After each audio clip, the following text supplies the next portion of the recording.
My name is Judd, and tonight we have a class. It's the beginning class in our semester.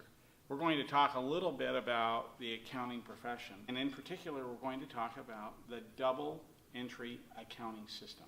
A double entry accounting system takes one debit, one credit. We're going to learn tonight about how this system requires accountants to self-balance. What's important about this is that this double entry accounting system allows businesses to create very complicated financial statements and allows investors to have confidence that they aren't leaving something out. Every entry, every financial transaction will have at least one debit and at least one credit. There might be 3 pages of debits and 7 pages of credits, but there will always be at least one. And the debits will equal the credits. Many accountants have many jokes about whether you will debit on the left, credit on the right.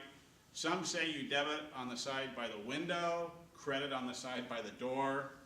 But here is an example of one of those accounting entries.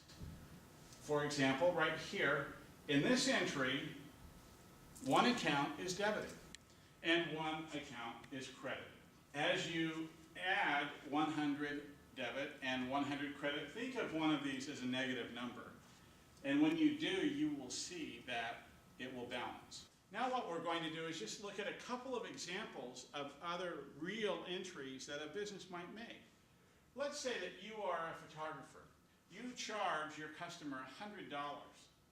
The financial statement entry that you make for that is to debit cash. You now have $100 in your pocket, or you put it in your bank account, and you have a $100 sale, and you credit that.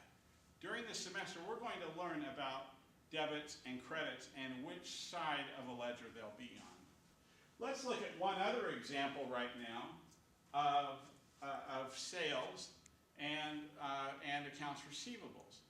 Let's say that you are now that photographer, you become a lot better at your art, and you charge them $1,000, but not cash, but rather $1,000 that you will collect in 30 days. When you do that financial transaction, once you have earned the money, you will debit accounts receivable for $1,000, and you will credit sales, the same sales you had before. This $1,000 is the ability to receive $1,000 in 30 days. Now guess what you'll do in 30 days.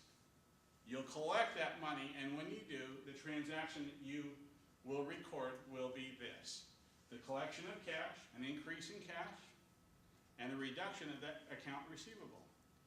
Take a look at it just for a second and see what happens to this account receivable. There's $1,000 in debits, $1,000 in credits. At the end of that collection, the accounts receivable is 0. In the last 4 entries that we made, we debited cash for $1,100. We increased our cash by $1,100, and we only spent $100. So, Bill, how much will we have left? Right, $1,000. That's right. Very good. How much in sales have we earned during this period, Sherilyn? That's right, we've earned $1,100. At the end of this financial period, there is $1,000 in the bank account that hasn't yet been spent. There is $1,100 in sales that have been made, and $100 in office expenses. Do you see how it all balances?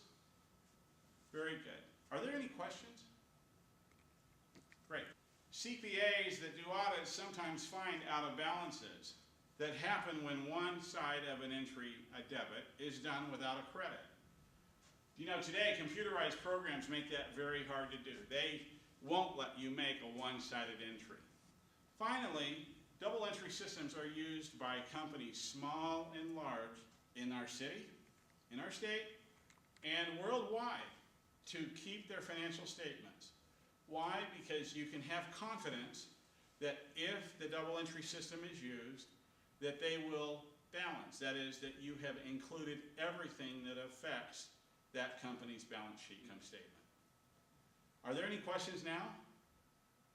I really look forward to talking to you this semester about filling in the details of these entries. Thank you.